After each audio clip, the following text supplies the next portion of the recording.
Hi everyone, welcome to my channel. Welcome future educators. So I'm Jovi, a social studies major and proud provinciana from the Bukid and passionate advocate for soulful education. So I created this free digital reviewer not just to help you pass the LET but to remind you of the deeper calling behind the license to shape minds, honor our history, and uplift our communities. So, this space is more than just a study tool. It's a labor of love, but with care, rooted in Filipino pride and designed to make you feel seen, supported, and capable.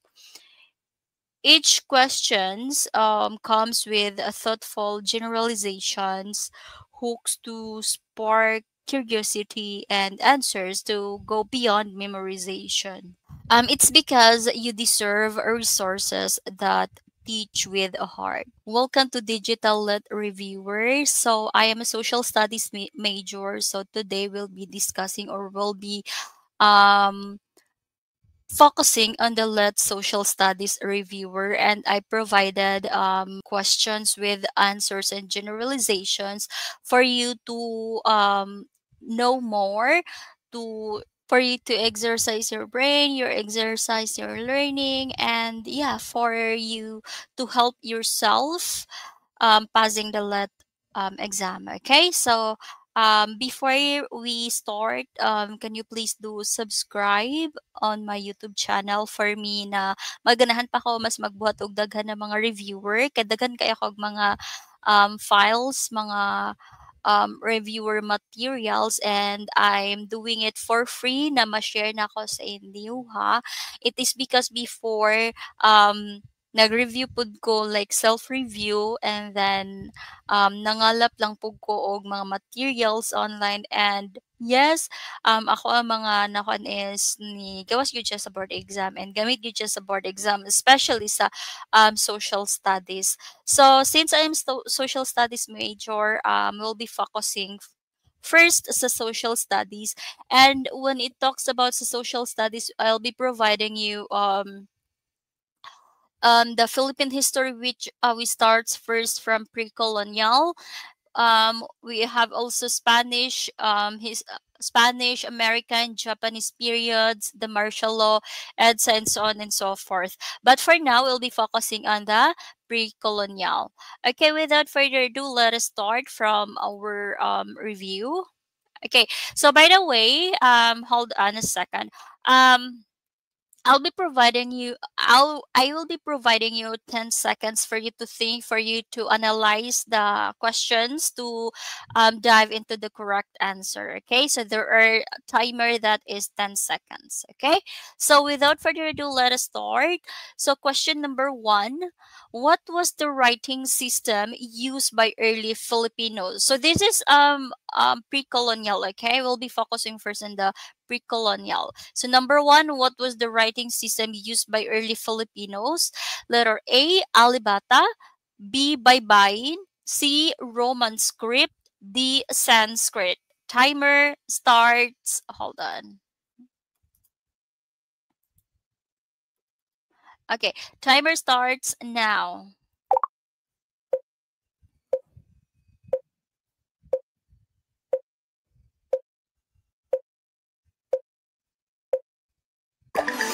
All right. So, what was the writing system used by early Filipinos? The answer will be letter B, baybayin. So, kung naay ang alibata o baybayin, you have to choose the baybayin. However, pag alibata or baybayin lang ang naa, you have to choose either alibata or baybayin. Okay? So, baybayin, this is okay. So the Alibata, let us discuss first the Alibata. So the Alibata, this is the modern misnomer often confused with baybayin. So sometimes ma-confuse siya into baybayin. However, The first writing system is baybayin. It is because baybayin, this is the indigenous script reflecting early Filipino literacy and cultural sophistications. And Roman script naman, this is introduced during the Spanish colonization. And the Sanskrit, this is influenced by Southeast Asia but not widely used in the Philippines. So the writing system of the Filipinos is baybayin. Okay, let us proceed to question number 2. What was what was the basic political unit in pre-colonial Philippines? What was the basic political unit in pre-colonial Philippines? Letter A, barangay. B, sultanate. C, regenate. D, colony. Timer starts now.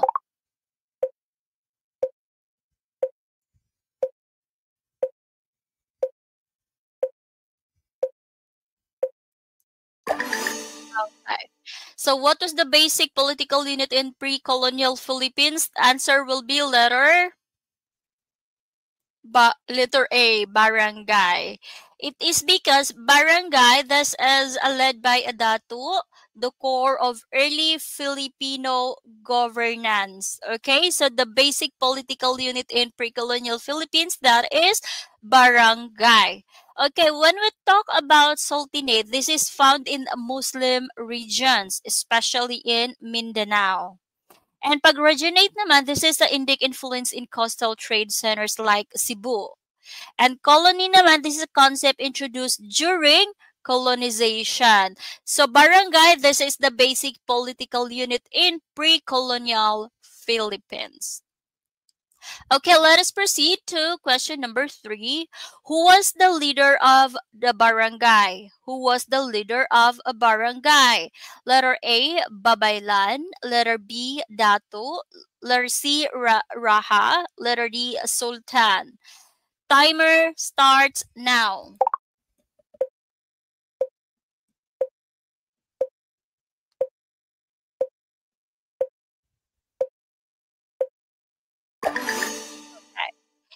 So who was the leader of the barangay? The correct answer will be letter B, Dato. So the leader of the barangay during a pre-colonial period is the Dato. It is because the Dato, this is held in political, economic, and military authority. Okay, and when we talk about Babaylan, this is spiritual leader, not political. Raha naman, this is a higher ranking leader in trade-rich areas. And Sultan naman, this is Islamic ruler in southern Philippines. So during pre-colonial, the highest of all in the barangay or the leader is the Datu. Okay, let us proceed with the question number 4. What was the role of the Babaylan in pre-colonial society? Again, what was the role of Babaylan in pre-colonial society? Letter A, warrior. Letter B, priestess or healer. Letter C, trader. Letter D, farmer. Timer starts now.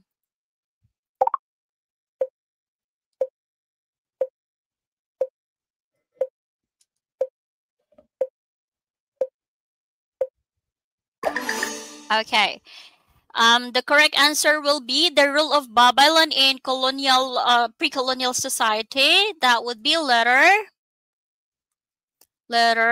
B, priestess or healer. Okay, it is because the priestess or healer, this is a Babylon guided by rituals, healing, and spiritual matters. Okay, so when it talk about warrior, this is a rule of the Panday or Sandig. And the trader naman, this is handled commerce, not spiritual leadership.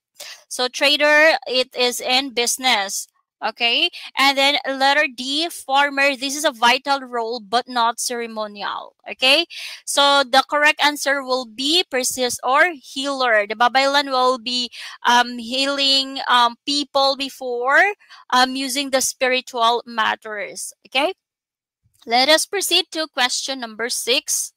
What was the primary livelihood of early Filipinos? What was the primary livelihood of early Filipinos? Letter A, mining. Letter B, agriculture. Letter C, manufacturing. Letter D, fishing. Timer starts now.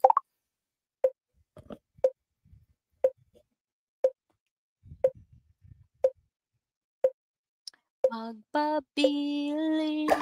Alrighty. So, the primary livelihood of early Filipinos will be letter B. That is agriculture. It is because agriculture, this is the main source of food and trade goods.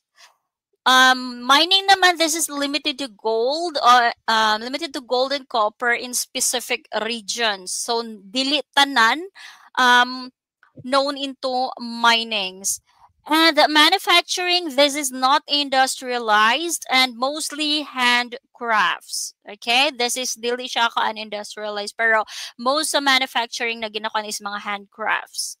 Fishing naman, this is supplementary livelihood, especially in coastal areas. So, fishing siya sa katong mga lugar lang nga na ay mga tubig. Na ay dagat, na ay sapa, something like that. However, the majority will be agriculture. Because sa agriculture, diha na ang source of food nila and then diha po sila nagakuha og ipangbaligya nila. Okay, let us proceed to question number 7. Hold on.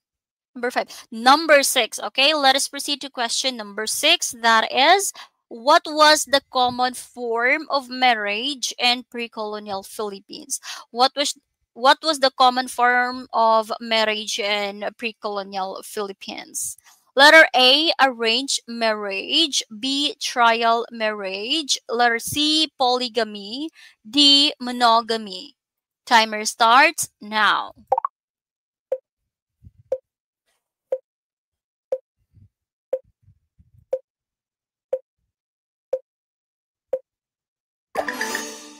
Okay. So correct answer will be letter D, monogamy. Mona siya ang common form of marriage before during pre-colonial colonial period. Because monogamy, this is most common among ordinary people. When we talk about the monogamy, this is a marriage being legally married to just one person. Okay, romantic or sexual exclusivity. Sana all. Okay, see, so this is gonna be choosing to have an intimate relationship with only one partner. So, mauna siya sa una. Okay? And so this the word monogamy, it comes from the Greek word, which is a Greek roots like monos, which is single, and gamos meaning marriage. So single marriage, monogamy will be single marriage. Okay, so this is the most common among ordinary people in pre-colonial history. So when we talk about arranged marriage, this is a practice but not dominant. Okay, um, dili siya dominant ang arranged marriage. Kumbaga, kung ano ani is kana sa mga Muslim, something like that, and other culture, pero dili gyud siya majority. Trial marriage naman, this is rare and not institutionalized. So, panagsa lang yun siya, and then dili siya ginasabatas. And then polygamy naman, this is allowed for datus but not common. Okay? It is for datu lang sa mga kuan lang, mga leader, mga something like that. Good. And let us proceed to number 7. What was the early Filipino belief system? Okay, what was the early Filipino belief system? Letter A, monotheism. B, animism. C, polytheism. D, atheism. So, timer starts now.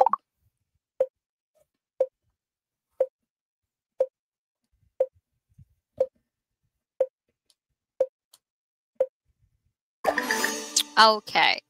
So, what was the early Filipino belief system? The correct answer will be letter B, animism. It is because animism, this is belief in spirits of nature and ancestors.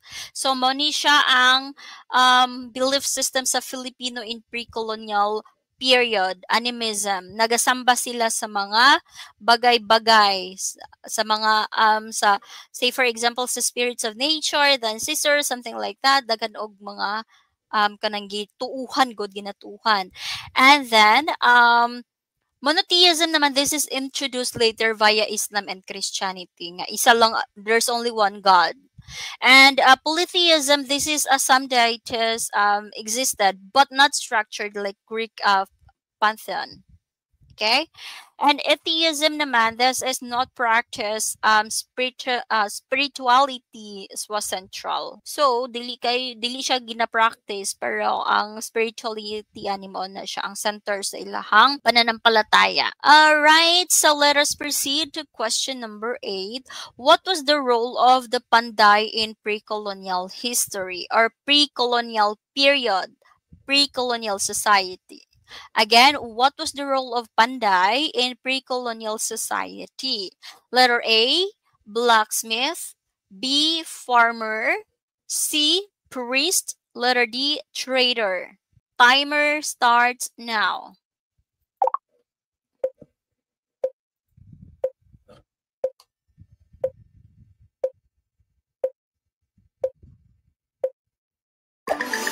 Okay.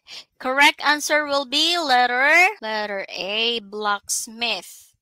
Okay, blacksmith, this is created tools and weapons vital to barangay life. So panday kanang naga-create og weapons, naga-panday. So, this is very important. So when we talk about farmer, this is naga provide og foods, not crafts. Okay? So mga nagmag-uuma. Priest, this is Babaylan held this rule. Okay? And then trader naman, this is separate to economic rule. Let us proceed to number 9. What was the early Filipino concept of justice? What was the early Filipino concept of justice?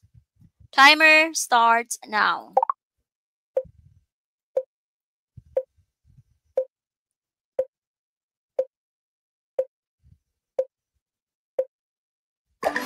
Okay. Correct answer will be the early Filipino concept of justice that is trial by ordeal. Letter B. Trial by ordeal, this is used to determine guilt through a physical test.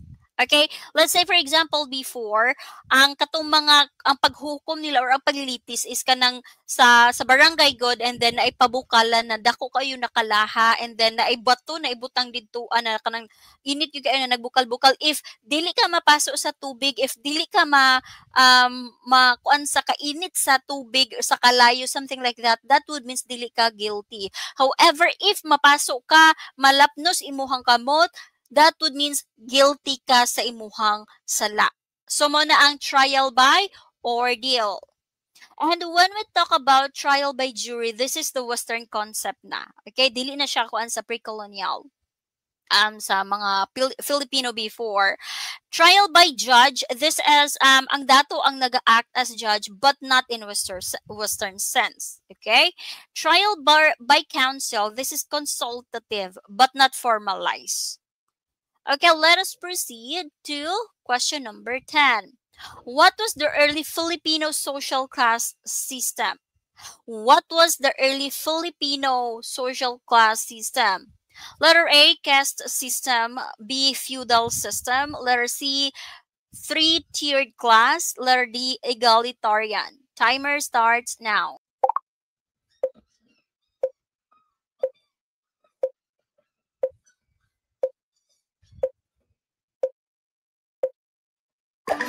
Okay. What was the early Filipino social class system? That is letter C, three-tiered class. Okay, because three-tiered class, this is naa siya tulo ka classes sa kuan sa mga kumbaga system or kanang unsa tawag ani tulo ka hugna sa mga Pilipino na tao. First, Maharlika, which is kato na siyang mga noble. And then Timawa, mo na siyang kanang mga freeman. And then Alipin, that is slave. So, the early Filipino social class, that would be three-tiered class. Ang caste system naman, this is Indian concept but not applicable sa Filipino. Feudal system, this is European model. And then egalitarian, this is not practice but a hierarchy existed. Wala siya na practice pero nag-exist din siya pero wala kayo siya gikuan sa Filipino. It is because they're onto the three-tiered class. Let us proceed to question number 11. What was the common form of housing in pre-colonial Philippines? Again, what was the common form of housing in pre-colonial Philippines? Letter A, bahay na batu. Letter B, nipa hut. Letter C, longhouse. Letter D, treehouse. Timer starts now.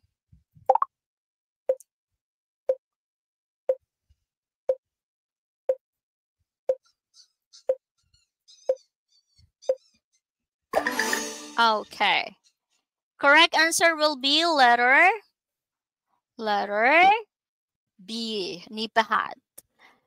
So, na siya ang common form of housing sa mga Filipino during pre-colonial in the Philippines, okay? Pre-colonial period. It is because nipa hut, na siya ang symbol of Filipino ingenuity and adaptation to tropical climate.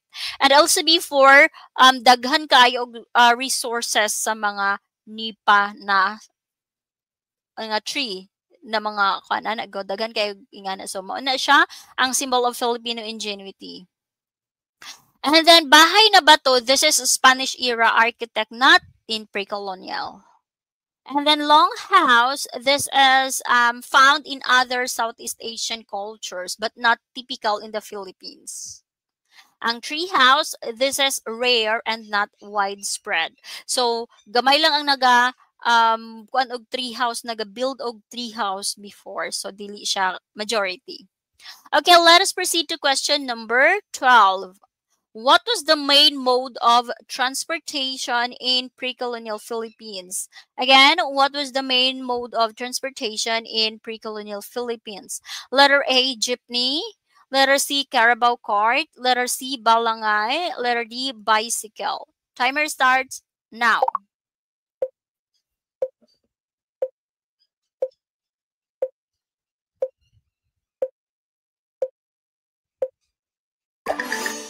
Okay. What was the main mode of transportation in pre-colonial Philippines? That is letter C. That is balangay. Okay, when we talk about balangay, this is ancient boat used for trade and migration. So mao na ang transportation during pre-colonial period. Ang jeepney, ni kuan na siya in modern invention na in post-World War II.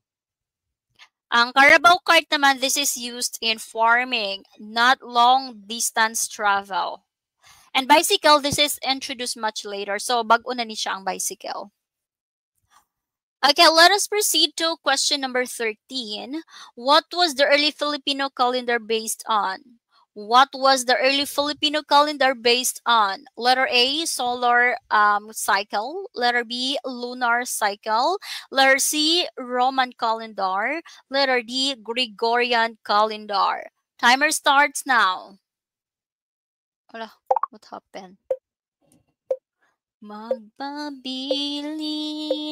kami kanimo moagi man ang problema. Okay.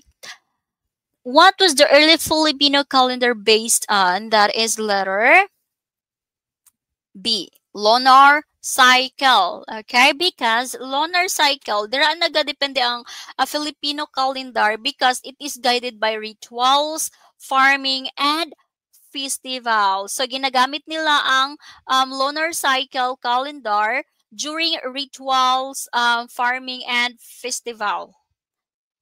And when we talk about solar cycle, this is used in Western calendars. Roman calendar naman, this is introduced during colonization.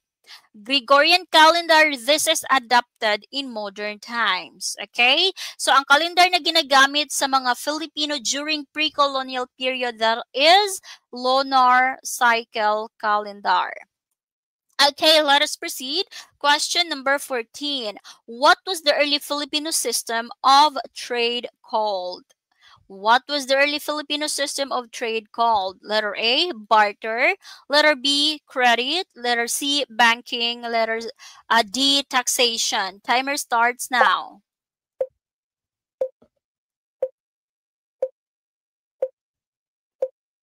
Buagi man ng problema. Okay, what was the early Filipino system of trade called? That is barter. It is because ang barter ka ng in-exchange good, like for example, so na kay bugas na na ko isda, so magkambyo lang ta. That is called barter. This is exchange of goods without money, and this is common in tribal economies. And naka-remember pa ko before, naka-experience pag ikaw ng barter-barter sa bukid, kanang sila mama, magkambyuhanay lang og kanang mga goods. So, barter is exchange of goods without using money. And credit naman, this is not institutional in pre-colonial times. Karon lamaning mga utang-utang. And then banking, this is introduced during colonial periods. Taxation naman, this is formalized under colonial rule. So ang ginagamit nila before during pre-colonial sa mga Filipino system nga naga-trade is barter, okay? Naga-exchange of goods without money. And next, let us proceed to question number 15. What was the role of the umaluhukan?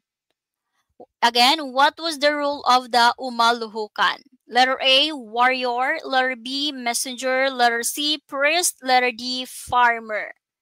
Timer starts now. Nganong di ni mapindot akong timer. Hold on, guys. Okay. Nung sana di na magpindot. Hold on. Okay. Kay kung pwede palang mausab kog exam, mausab gyud kog exam, promise guys. Okay, the correct answer will be ang role sa umaluhukan before, that is the messenger. So mo ni siya ang tagabalita, mo na ang mga umaluhukan sa pre-colonial period. Okay, messenger, because this is protected by the barangay, not a communicator. Hold on. Umaluhukan, this is messengers. Sila ang tig-announce sa mga batas and decisions of the dato. And ang warrior naman, this is protected the barangay, but dili na sila communicator. Ang priest naman, again, this is Babylon held spiritual rules.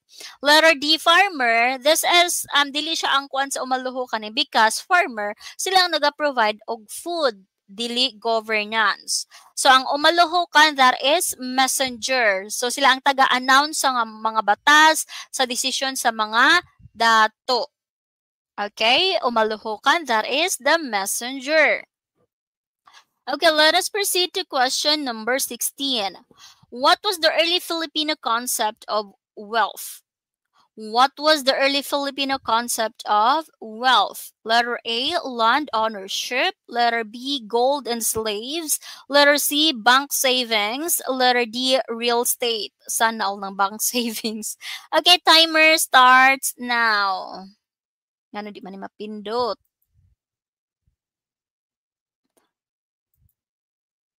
Kada lang ha, nga naman eh.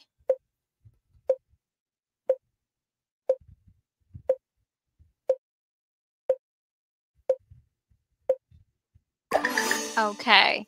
So, the correct answer will be letter, the early Filipino concept of wealth, that is gold, and slaves. Kung daghan ka og kayamanan, daghan ka gold, and then daghan ka og kanang mga alipores, mga katabang, something like that, mo na siya ang timailhan nga dato ka. And that is way back before pre-colonial and even before and even karon ganin nagay nga nagyapon na mindset ang mga Pinoy. So pag nanay katabang dato na something yan na good. So gold and slave, it is because this is the indicators of status and power. Sa land ownership naman, this is not formalized and this is communal use was common. And bank saving, this is modern concept. Karon na siya. Real estate introduced during the Spanish rule. So, dili siya sa pre-colonial. So, the correct answer will be letter B, gold and slaves. So, this is the indicator of status and power. Mabalaan ka nga, nakabasa na kay gold, dagan kag mga katabang, mga tauhan, mo na siya ang dato ka. Okay, let us proceed to question number 17. What was the early Filipino musical instrument made of bamboo? Unsa daw ang early Filipino musical instrument na made of bamboo? Letter A, kulintang. Letter B, gabang. Letter C, violin. Letter D, guitar. Timer starts now. So, yeah, kung pwede pa lang ko mo exam og balik na. Gamay, duha na lang yun ka points mag-tap. Kung naalang ko chance before na kanang maka-review gyud og tarong tapos maka-review center na mag-tap jud ko dai kay kulang kog 2 points sa akong average. So, ang goal nako sa akong kuan karon is mag-tap mo guys. Ako mag-tap lang jud mo. Kay kung mag-tap mo feel nako kanang happy na sad ko. So, let us proceed to answer the early Filipino musical instrument made of bamboo. That is letter B, gabang. Gabang or gabang? Ay, na po sa gabang. Oy, gabang. Okay, gabang. Mauna siya ang bamboo xylophone. Reflects indigenous creativity. Katugong bamboo nga ginakuan nila na naay mga bangag-bangag kanang katong huyop-huyopon. Okay, mauna siya ang gabang. Ang kulintang, this is made of metal gongs. And this is used in Mindanao. Violin naman, this is a Western instrument. Sorry. Ang guitar, this is introduced by Spaniards. So, ang musical instruments sa mga Filipino during pre-colonial period na use of bamboo, that is gabang. Okay, let us proceed to question number 18. What was the early Filipino epic that tells of heroic deeds? What was the early Filipino epic that tells of heroic deeds? Letter A, Ibong Adarna. Letter B, Biag ni Lamang. Letter C, Noli Me Tangere. Letter D, Florenti at Laura. Timer starts now.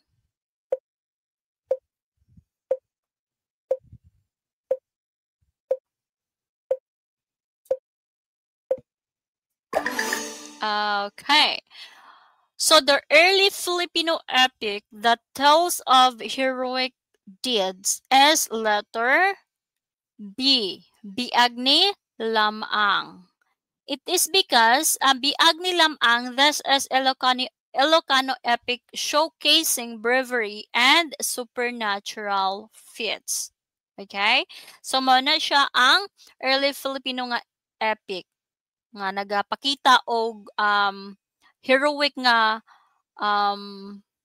actions. Okay? Da Biag ni Lamang.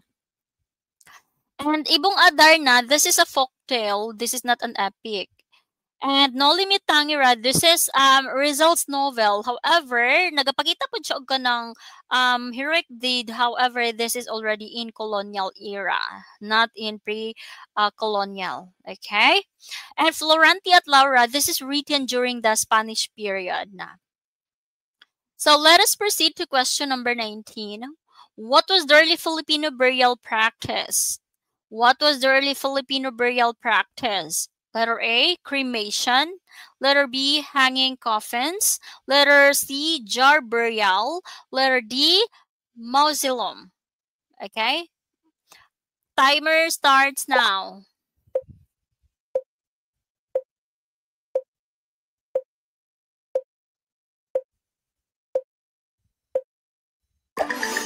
Okay, the correct answer will be... Kada lang. The correct answer sa Filipino practice before that is ang ginabuhat nila sa mga sa burial, kalimutan ko sa burial. So ang letter C, jar burial. Kanang ginakuan gud kanila kanang ang jar burial kanang mo na siya ang ginabuhat sa mga tao, mga pre-colonial period na mga Filipino, naga-reflect og reverence for ancestors and spiritual belief. So, isulod nila ang patayng lawas sa jar. Okay. When it talks about cremation, this is rare kanang gina-cremate na kanang kuan, pero and rare siya, dalang lang dili siya widespread. Hanging coffins naman, this is found in Sagada pero dili siya common nationwide. Ang mausoleum naman, this is modern and western influence na. So before sa pre-colonial period, that is jar burial. Okay, let us proceed to question number 20. What was the early Filipino belief about the afterlife? What was the early Filipino belief about the afterlife? Letter A, heaven and hell. Letter B, reincarnation. Letter C, ancestral spirit world. Letter D, purgatory. Timer starts now.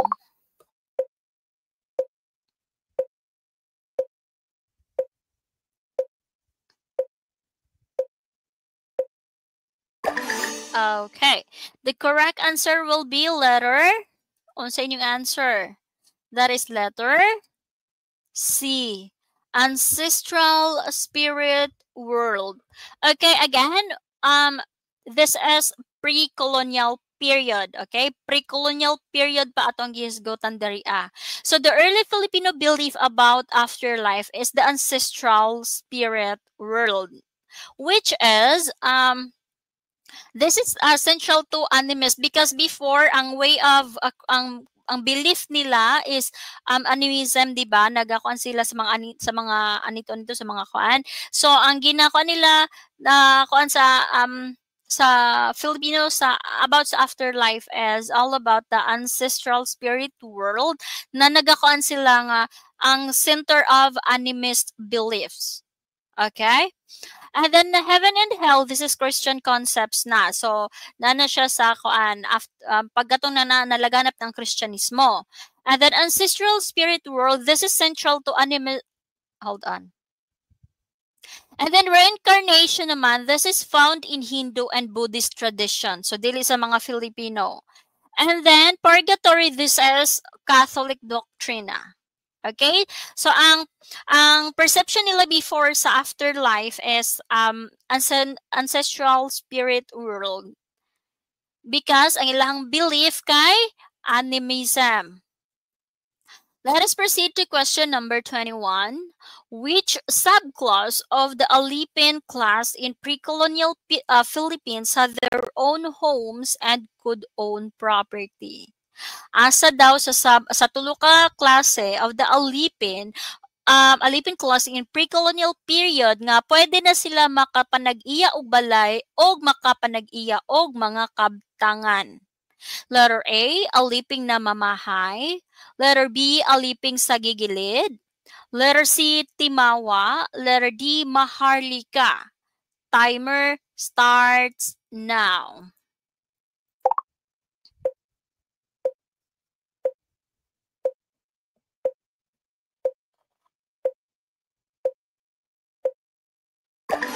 Okay.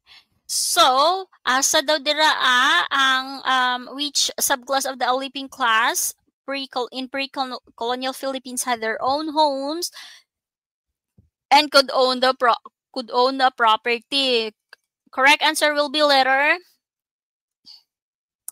A. Aliping namamahay. So aliping namamahay, this the Filipino had a separate dwellings and could cultivate land or trade.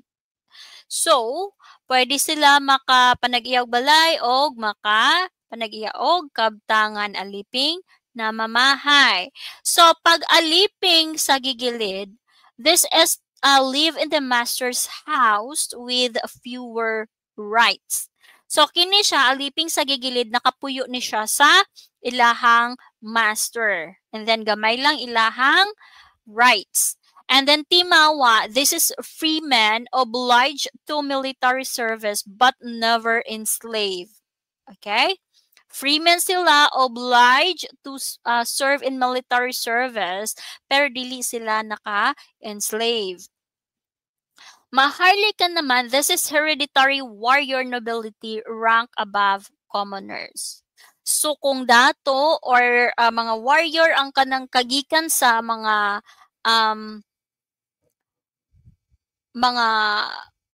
parents nila, sila pod, ang tawag na sa ilaha is maharlika. So ma-inherit nila kung unsay class sa ilahang parents.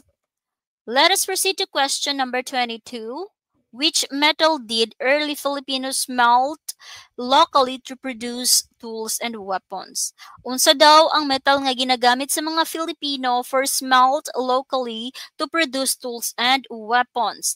Letter A, bronze. Letter B, iron. Letter C, copper. Letter D, silver. Timer starts now.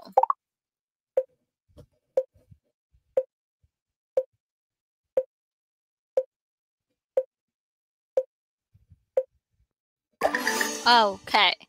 So, ang metal na ginagamit sa mga early Filipinos para magbuhat o mga tools and weapons locally, that would be letter B, iron. It's because ang iron, mao na siya ang widely smelted from local ore for knives, mga sundang, bolos, and arrowheads. So, mo na siya ang ginagamit nila ang iron. Ang bronze naman, this is less common, often imported as finished goods. Ang copper, this is used for ornaments, rarely smelted on a large scale. Silver, this is valued for jewelry but not obtained through trade. Okay? So, ang ginagamit nila before para mag-uan og mga bolo, mga sundang, mga kuan nila is ang iron. Question number 23. Tattooing was a hallmark culture practice of which ethno-linguistic group? Tattooing was a hallmark cultural practice of which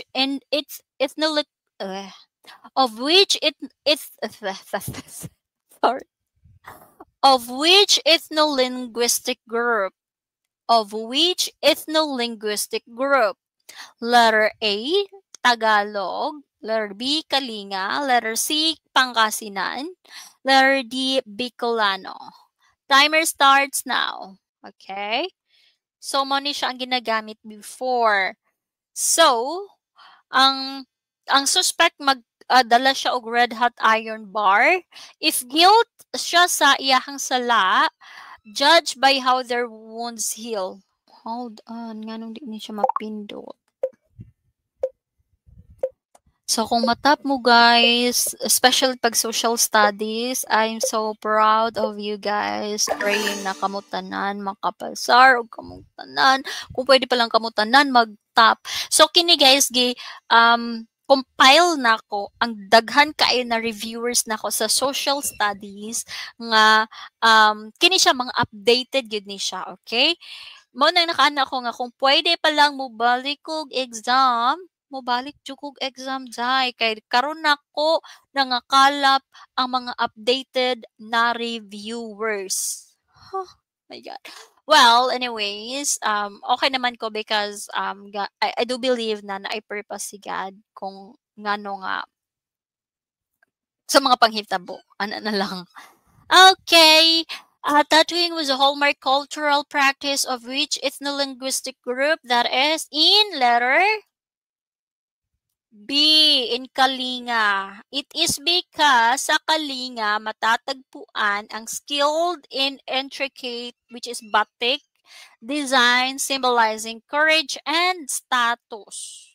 Okay? So ang tattooing naga-exist gid siya sa Kalinga during pre-colonial period. Kay mao na siya ang ginagamit sa batik nga mga design. Okay. Tagalog naman, this is tattooing existed but not as elaborately as among the Kalinga.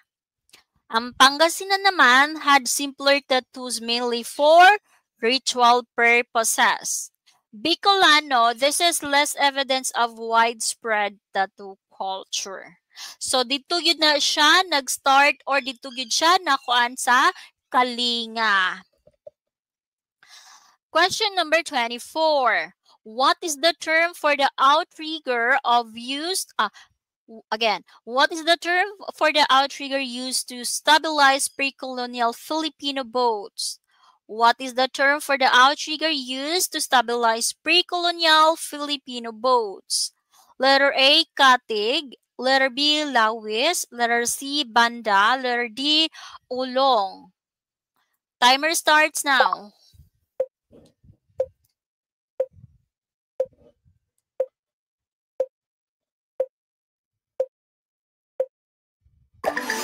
Okay. So, unsa daw ang ginagamit or ang term na ginagamit para ma-trigger ang used to para ma-stabilize ang pre-colonial Filipino boats? The correct answer will be letter A, katig. Nga bisan gani karon ginagamit ba gani gihapon ang katig. Okay? And katig, that is bamboo floats lashing alongside the hull for balance at the sea. Kanagong di ba boat kini siya ang boat and then ay mga bamboo nga naa diri sa kilid-kilid. So mo na siya ang katig nga magbalance para sa boat, okay? And letter B, lawis, this is the main hull of the boat. Okay, dili siya ang nagabalance. Letter C, banda, this is general term for a boat crew. Ang ulong naman, this is refers to the ship's prow ornament, not the outrigger. Okay, let us proceed to question number 25. Which method was used in pre-colonial Philippines as trial by ordeal?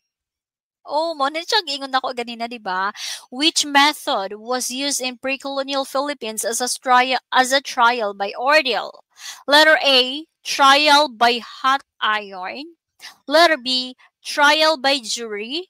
Letter C, trial by counsel. Letter D, trial by combat. Timer starts now.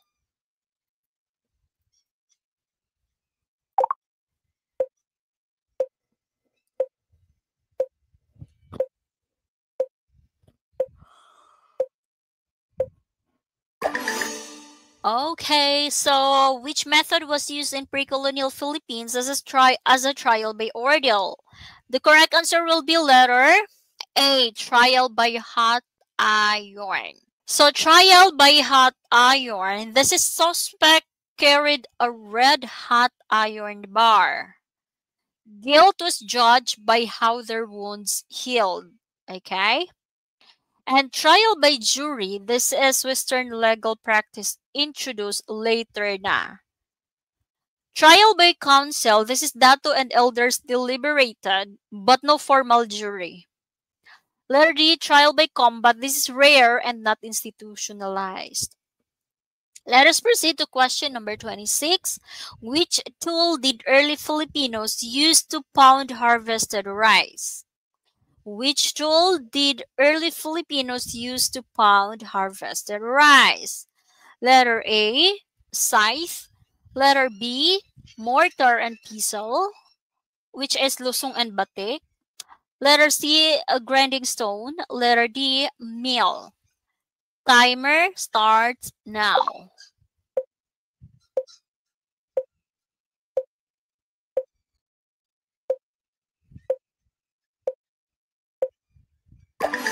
Okay. Correct answer will be letter.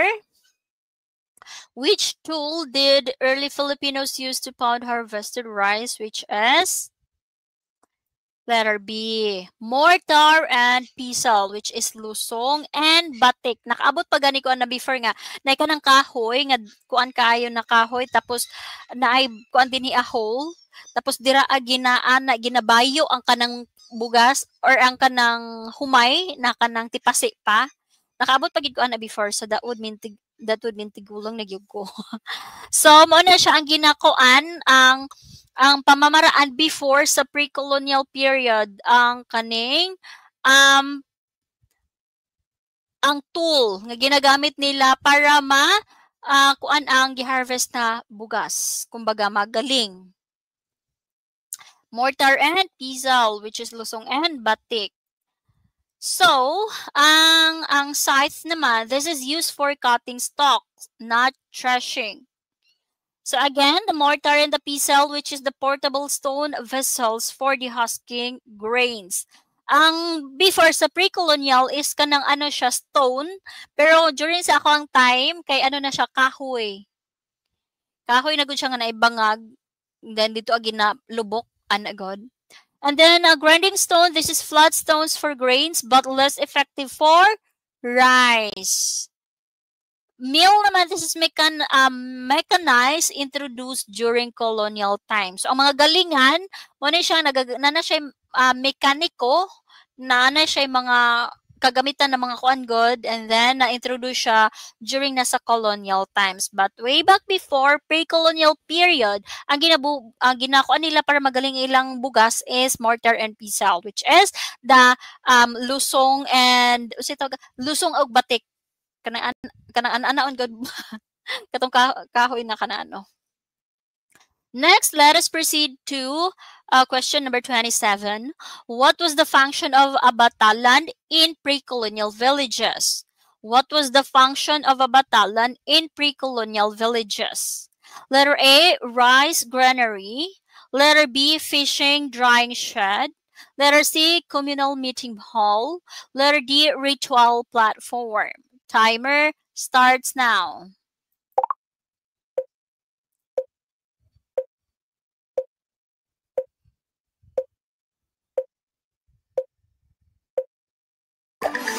Okay. So what was the function of a batalan in pre-colonial villages? The correct answer will be letter B, fish drying shed. It is because batalan, that is hold on. It is because the batalan in pre-colonial villages, ang function ana is to fish drying shed. Dito nila ginapauga ang mga isda para So, ang pamamaraan nila para ma-preserve ang isda, so ilahang bulad. Okay? Ang tawag sa katong ilang batalan is ang kuan sa ilang ginakuan before is ang batalan, which is fish drying shed, which is raised platform by rivers or coast to air dry the catch para ma-preserve ang ilahang mga nahuli na mga isda. Okay. Ang rice granary, this is called silo in other culture but not in batalan. And then communal meeting hall, this has more symbolic structures, pero dili siya called nga batalan. And then a ritual platform, this is ceremonial spaces that had different local terms. Okay? So ang batalan, mauna siya ang fish drying shed na ginagamit para ma-preserve ang ilang mga huli na isda. Next, we have question number 28. Which geographic feature made the archipelago a key crossroads for pre-colonial maritime trade? Again, which geographic features made the archipelago a key crossroad for pre-colonial maritime trade? Letter A, extensive river system. Letter B, strategic position between China and Malay ports. Letter C, high mountain ranges. Letter D, vast desert interior. Timer starts now.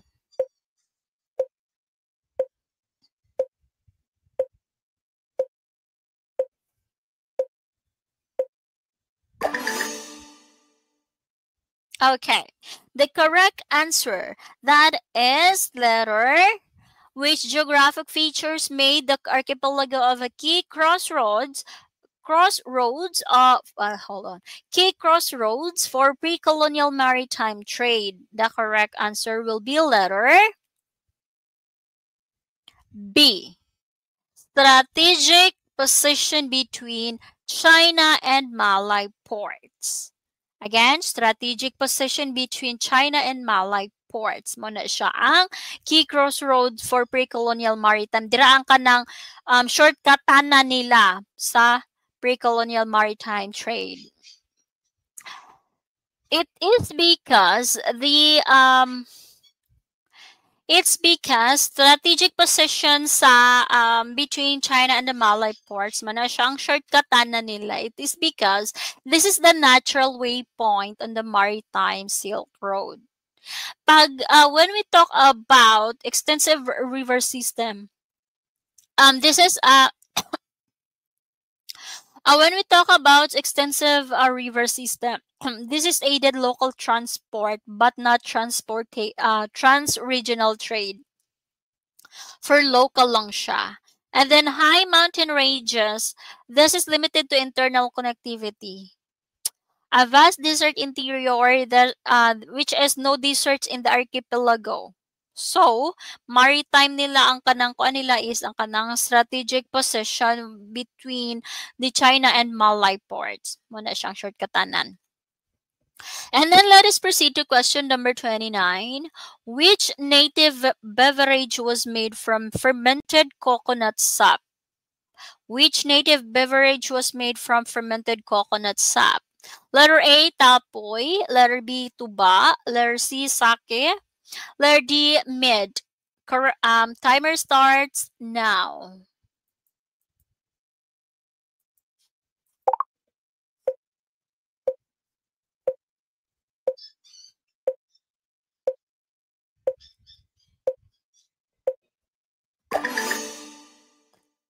Ay, nako, ang di makailaan di gyud mga Pinoy. Kung di maka-answer ha, di gyud ka Pinoy kung di ka maka-answer ani. So, ang native beverage was made from fermented coconut sap. Na nagay coconut o coconut. The correct answer will be letter B, which is the tuba.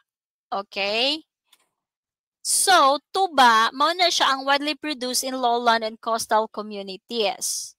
Okay? Mao na siyang fermented gikan sa coconut sap ang tuba. And then ang tapoy naman, this is rice wine from the Cordilleras.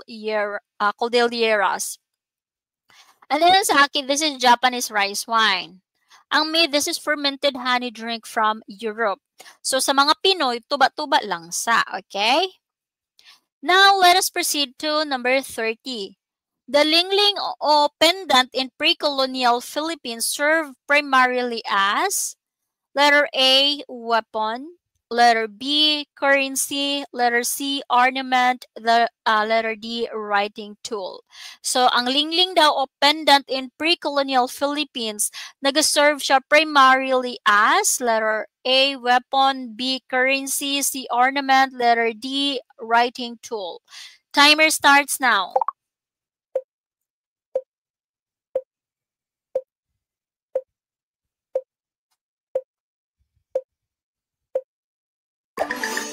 Okay, the correct answer will be the lingling o pendant in the pre-colonial Philippines served primarily as the letter C, ornament. Okay? Lingling o pendant man na siya ang kuan sa Philippine way back before, nag-serve siya as ornament. It is because ornament, this is worn by elites to signify rank and identity. Okay? Ginasuot ni sila sa mga elite or elite people para ma-signify ang ilahang identity, ilahang rank. Weapon, this is too delicate for combat use only. So, ang weapon, ginakuha nila, delikado na siya, so for combat lang. And then currency, this is valuable but not standardized for trade. It is because way back before, ang ways of trade nila is barter.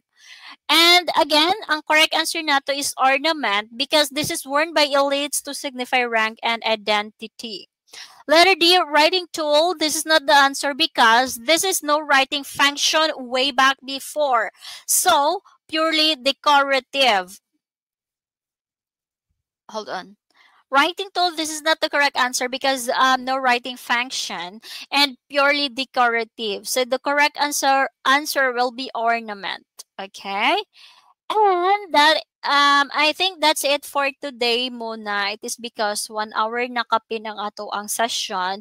And then see you tomorrow. So i-prepare na ako ang tomorrow ang part 2 sa pre-colonial na discussion for tomorrow na nato ni kay marag taas-taas na siya, and then I need to do some edits para sa mga fillers, sa mga dead air. So ato lang sa ato alang sa ning kanang tagpi-tagpion ha kay para dili kaayo bombarded inyuhang brains sa mga informations kay pag once bombarded ka sa inyuhang brains dira ko ana ug usay basahon nimo dili na siya mag sink in good sa imuha.